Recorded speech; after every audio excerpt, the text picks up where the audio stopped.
Hey guys, so today I'm going to talk about how to use cars and trucks and trains and tractors and all kinds of things to support your child's language goals. Okay, am I going?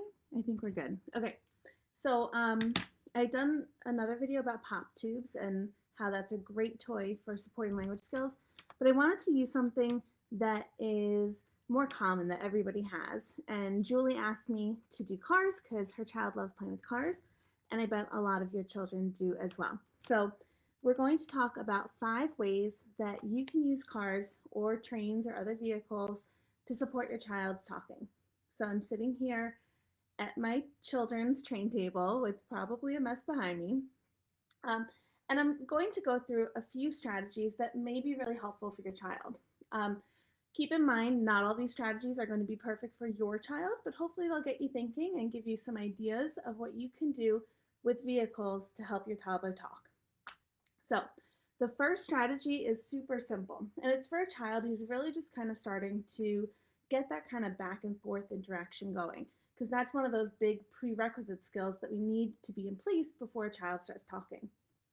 So, what you're going to do is just take a car, maybe a bigger one or a truck, and sit on opposite sides of the room and roll it back and forth to each other. Super fun game, super easy. You can talk about what you're doing. You can say ready, set, go, which we'll talk about in a minute, but just rolling it back and forth. That gets that turn taking going, that reciprocal interaction going, which is super important. Okay. Another way you can use vehicles to help encourage speech and language is to model lots of sounds. So if you watch my imitation video, then you learned how children don't just start talking with words, right? First, when they learn to copy you, they're just copying sounds. So cars and trains are so fun for making sounds, right? We can do beep, beep, beep. Shh. We can have them fall off the track and say, uh-oh. We can make chugga chugga choo choo noises. We can say wee when they go down a hill or over a bridge.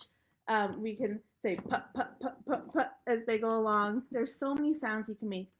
And those sounds are fun and they're easier to imitate than saying words and saying car, train, or other words. So vehicles are great for helping your toddler imitate sounds if that's the level that they're at. Okay. If your child is beyond sounds, or even if they're not, you can model so many words using vehicles. So, of course, there's the actual word for the vehicles, like train or car, but there's so much more you can do. You can talk about how they're moving and model words like fast and slow or bumpy and smooth. You can talk about where they're going. So you can talk about how they have to go over the bridge or up through the tunnel. You can even take other things like a cup or a block and talk about where your car is in relation to those things. That way you can bring in vocabulary related to other things as well. So using cars to target vocabulary can really open up a lot of opportunities.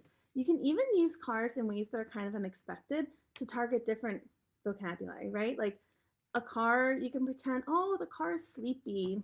Night, night, car. You can pretend your car is thirsty and needs to go get a drink. So you can try to kind of think outside of the box to target different types of vocabulary with a toy that your toddler really likes.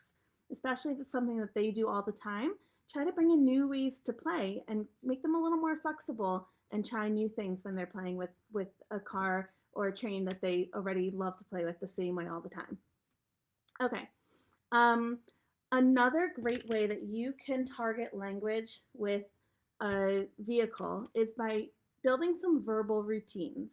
So verbal routines are when you say something the same way every time.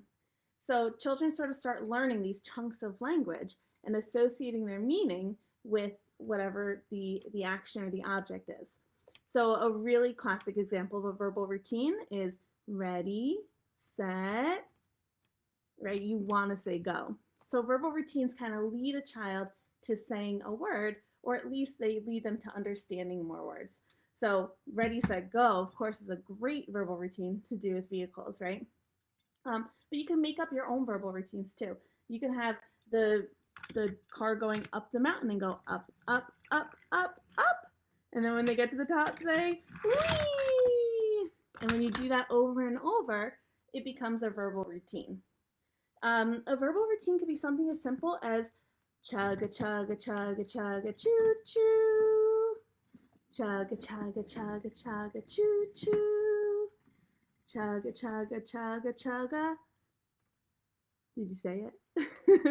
Your child might feel compelled to start filling in the blank when you leave those pauses around those verbal routines, those highly overlearned phrases. Okay, so verbal routines are awesome with vehicles. And the last strategy or way to play with vehicles that I want to mention is letting a vehicle be a way for you and your child to pay attention to the same thing.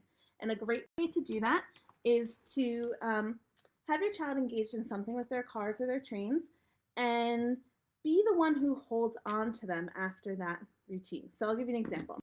Let's say your child is having a great time letting the cars roll down the track. I don't know if you can see. Can you? Maybe. So when that car gets to the bottom, you're going to scoop it up. And not in a mean, I'm not giving it to you way, but kind of like a fun way. Like, I got it. I got it. And then when they want to keep going and there's no more cars left, what are they going to do? Hopefully they're going to look at you and in some way, in whatever way is available to them at this stage, they're going to try to request the car from you. So now you never want to say car. You don't get your car till you say car. But you know your child and what they are able to do. You can encourage them to do that. So it might be just looking at you or looking in your general direction. It might be putting their hand out or pointing.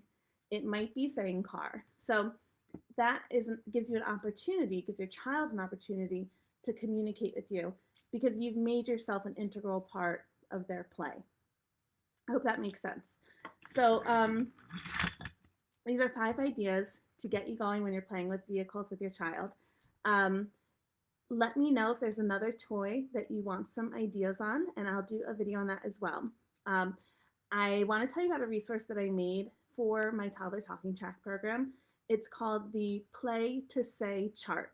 Right now it's just a chart, but it's getting pretty full. It might turn into the Play to Say book. We'll see. But it goes through 12 different toys or routines and gives lots of ideas of how you can use that toy or routine to target different language skills. Kind of like what I'm talking about here for cars. So let me know if that sounds like an interesting resource for you. I may repackage it so that it is available to more people. And definitely let me know if you want me to do another video about a toy that your toddler likes to play with. Okay, so I hope that these ideas were helpful. Let me know if they were. Please like this video if this was helpful. And I hope everyone has a good day.